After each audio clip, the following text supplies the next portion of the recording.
Hey, it's Will Shannon here, and today we're going to talk about Tony Robbins' Unlimited Power.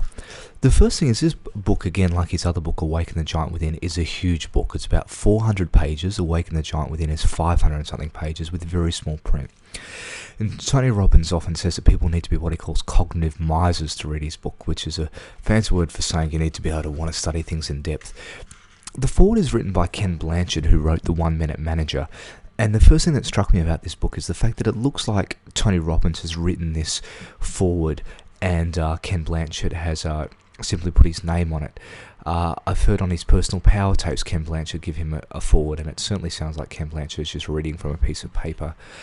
It talks about Tony having charisma and charm, and talking about how at the age of 25 he's already the leading motivational speaker, and whose thoughts go beyond that. Now, this book was written in 1986, but universal principles are universal principles. He talks about the commodity of kings, and he starts off talking about for every effort you put in, there's a multiple reward. So he talks about starting with the law of cause and effect, and then he uses examples of Steven Spielberg, who at the age of 36 is already the most successful filmmaker in history. He talks about the ultimate success formula, which is to know what you want, decide to accomplish it, take action, and then have the sensory acuity to change your approach.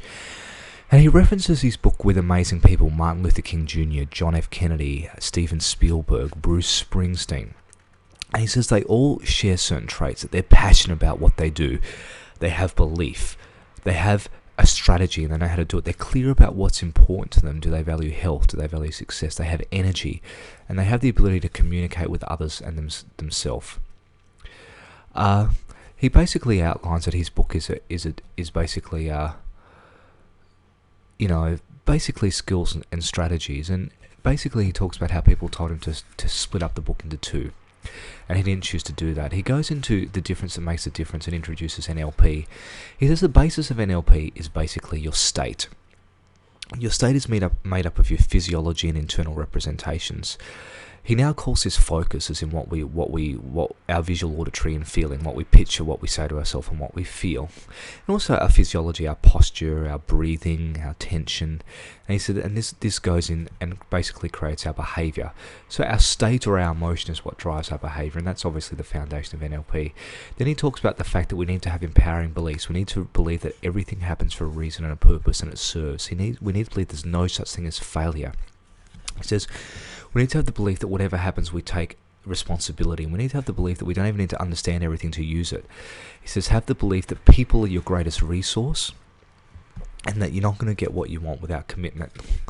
Then he goes into how to run your brain, and he talks about pictures, sounds, and feelings, and using submodalities to alter how you feel.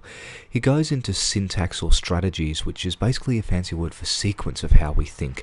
So they then take the visual, auditory, and kinesthetic senses and give them an order. So maybe you picture something, then you say something. And he gives the example of the strategy of a good speller, and good spellers visualize the words.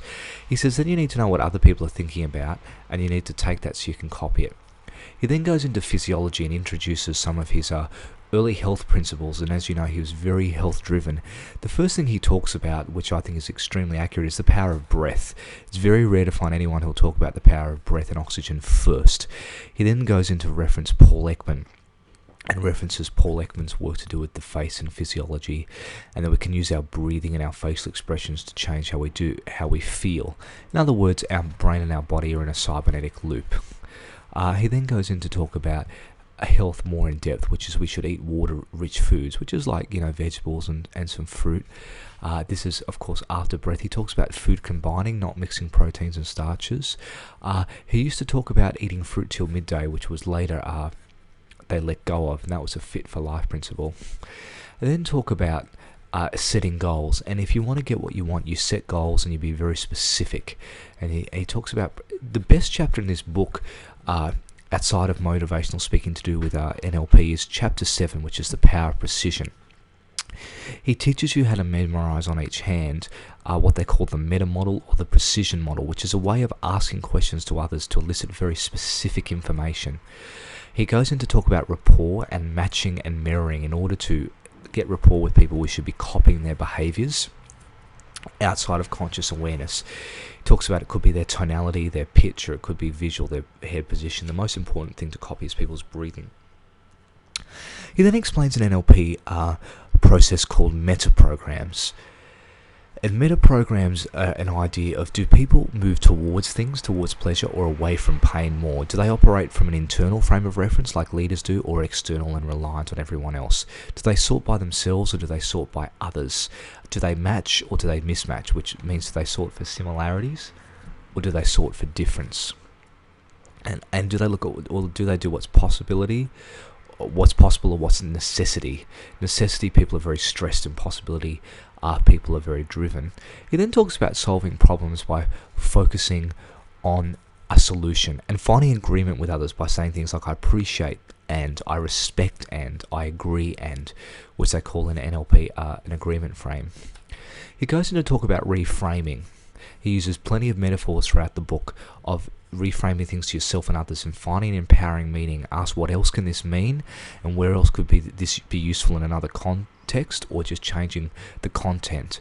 He then talks about a parts integration, which is a very common NLP technique where you identify the behavior you wish to change and find the positive intention from your unconscious. And then he talks about anchoring, which is very important, that whenever you get yourself in a good state, to set it up with some sort of anchor. And finally, he leads with the challenge of leadership, which is being very clear on what we value. Do we value health? Do we value success? Do we value love? Do we value being beautiful? And really consciously living our life in a way that's most important to us. He then goes in to how to deal with others and talks about you must learn to handle rejection, and that it's just a perception, and that you need to operate with an internal frame of reference. And then he talks about the power of trends and noticing patterns in society. And then how to give back. It's certainly a very, very, very good book for probably the best I've read for understanding NLP. It's very in-depth. It's 400 something pages. You'd have to commit to read a chapter a day or something like that. Half an hour or 20 minutes or an hour. And certainly a very, very powerful book for those interested in NLP and personal development.